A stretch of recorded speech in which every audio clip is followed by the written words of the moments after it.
Assalamu alaikum. I'm your host, Muhammad Umar. I hope so you are fine, doing well. Today we are start the series of vocabulary. This name of vocabulary time. Vocabulary is very important in our life for enjoying English songs, movies, news. So today we are learn first word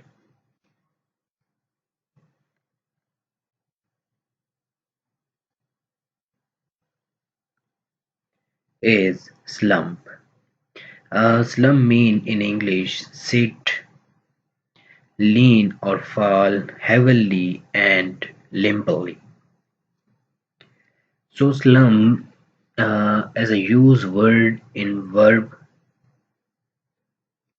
So if you can see use in sentence, slump in use in sentence, the economy is in a slump.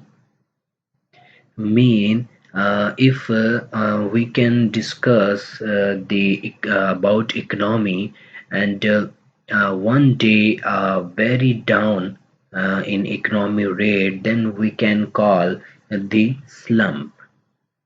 Secondly, sit up straight, don't slump.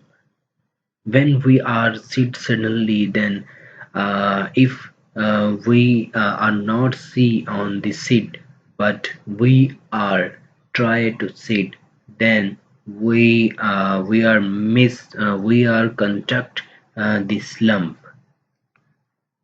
Thanks for watching. Please subscribe and learn new vocabulary words. Thank you.